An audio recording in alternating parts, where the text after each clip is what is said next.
What do you remember from the first time you ever played Minecraft? For me, it was an overwhelming sense of mystery and adventure. Never once had a game enthralled me into a world where I knew nothing, yet anything seemed possible. I remember my first night. The overwhelming mystery quickly turned into dread as the world became dark and threatening. I barely survived, but with a makeshift treehouse, I made it through. Very shaken, but alive. Soon after, I worked on my first house. It wasn't that much better than the shelter from the first night, but it was a home. I think everyone who's played Minecraft for a while has a story similar to that. Wonder and mystery, dread and fear, survival, and eventually creation.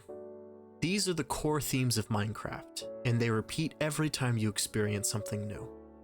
Venturing into a cave, finding a village, even entering a new dimension.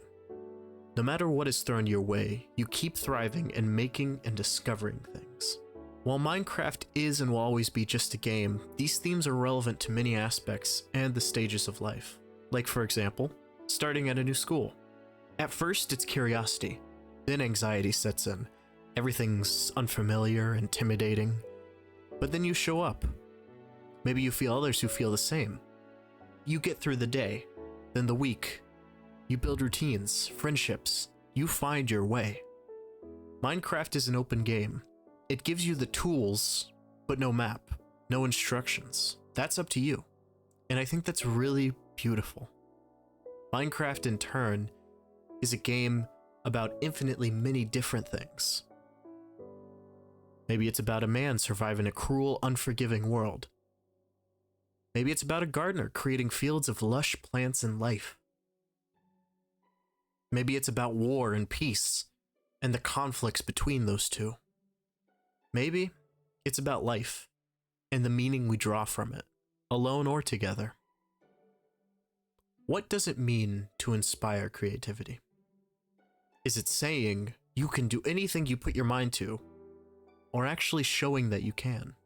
Understanding the difference between the two and who will tell you what is a key part of understanding creativity as a whole.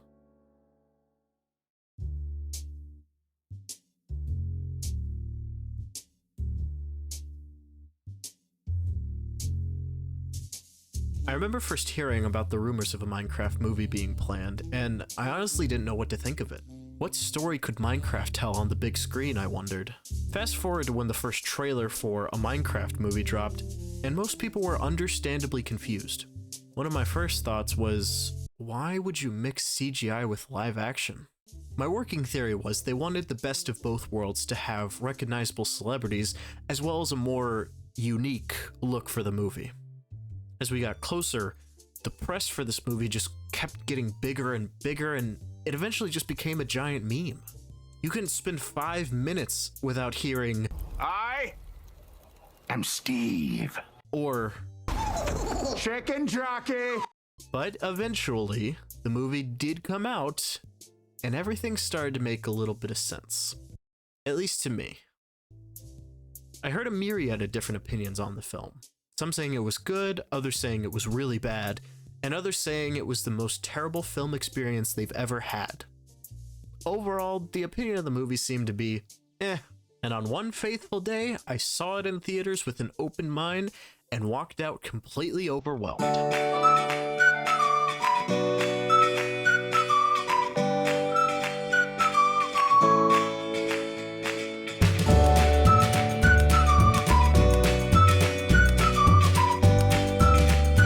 And what was the result?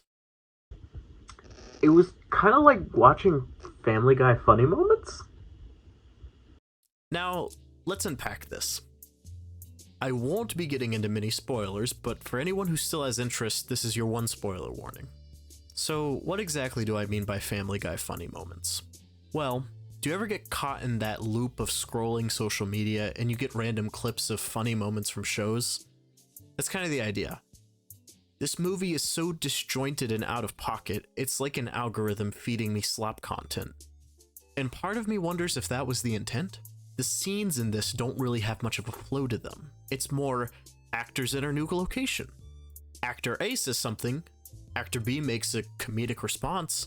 Actor C makes a sarcastic response. Actors leave area. Cut, repeat. It's very robotic and it gets old super quickly. And this movie, it has so many needless innuendos. Don't get me wrong, a good innuendo is fine here and there, but it feels like every other scene there's some odd sexual reference. Again, this feels very intentional though. Maybe they were trying to figure out a way to placate parents forced to sit through it, or they just want people to make out of context moments or other memes to give this film more free advertising. More and more, I feel like this movie is taking a page out of the whole Ugly Sonic situation and trying to get their advertising out of that. And when the 6 writers of a Minecraft movie created this script, they managed to successfully create a film that hijacks the body's dopamine in the same way that TikTok brain rot content does, which is a feat in itself, and it takes from the notes of how other movies benefited from memes to boost popularity. But more than anything, this movie feels engineered. It feels like Warner Bros. Sat down and tried to create a movie that the internet would never stop talking about. And to their credit, I'm doing that exact thing right now.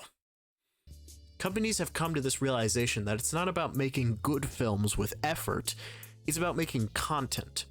It's about getting butts into seats.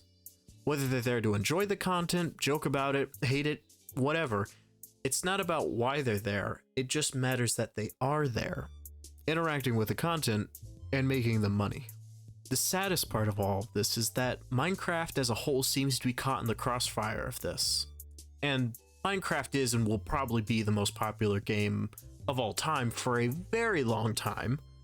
So from a business standpoint, the reasoning checks out. Take this pre-existing thing, recreate it with the intent to elicit some reaction from people, and then sell it as much as they can. But it's especially sad that Minecraft, this creative, deeply personal game, is now the poster child for engagement farming cinema now. And this movie reduces Minecraft's message of creativity into just a simple cartoon. Creativity? Good. Creative people? Good. Haters? They just don't get it. Meanwhile, the film's real message is clear. Consume. Buy a Minecraft toy. Eat the Minecraft Happy Meal. Watch the viral clip. Be creative, but only in the ways that give us money.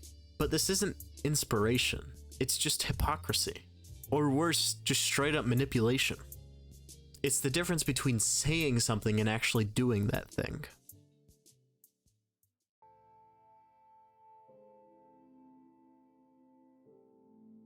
To present any form of media as completely devoid of any creative thought or expression, however, would prevent any nuanced discussion. And although they are few and far between, this movie has some genuinely creative touches and moments. Here are a few standouts.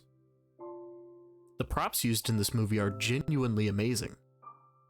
Not only do they feel like realized Minecraft items, they aren't afraid to slightly alter what items can do. It's something that I wish other aspects of this movie would do, instead of giving the bare minimum for what a Minecraft movie would need. And yes, while this movie does suffer from inserting random pop music into scenes that have very little connection, the overall music is fairly well done. The orchestrated C418 music from the beginning pulled at my nostalgic heart, and as quirky as they are, Jack Black's random musical interludes did make me chuckle. Right now, that damn Lava Chicken song is stuck in my head. La la la lava, chicken. Steve's lava chicken, yeah, tasty as hell. Ooh, mamacita, now you're ringing my bell. Ooh, crispy and juicy, now you're having a snack. Ooh, super spicy, it's a lava attack.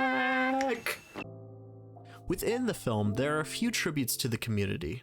Small touches that the major audience won't understand, but will be appreciated by the fans.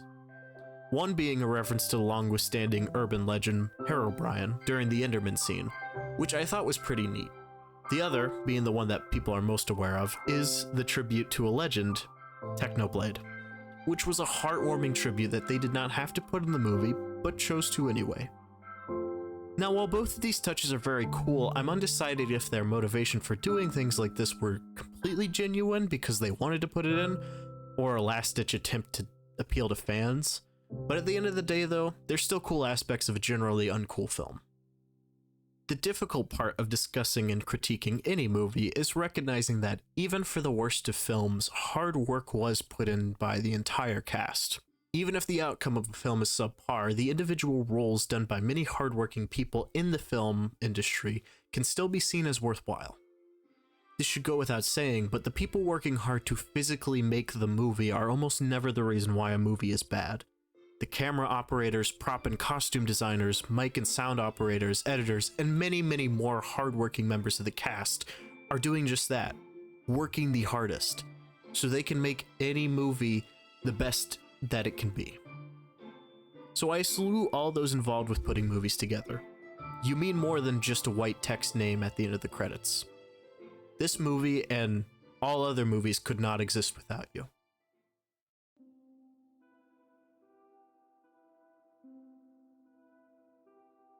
While a Minecraft movie does not inspire feelings of creativity in me, it does open my eyes to a bigger problem within the creative environment as a whole.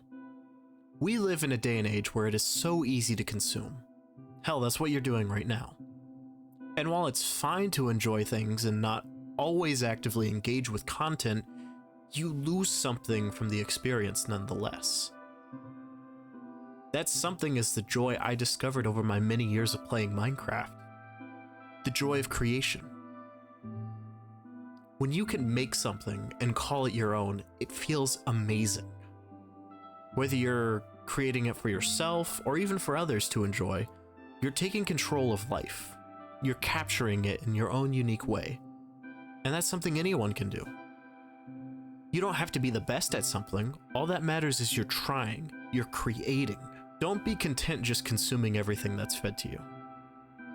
When you create instead of consuming, you become more aware of not only yourself, but the processes others go through when they create. That's the lesson I learned from the silly little block game, and I hope that message isn't lost forever.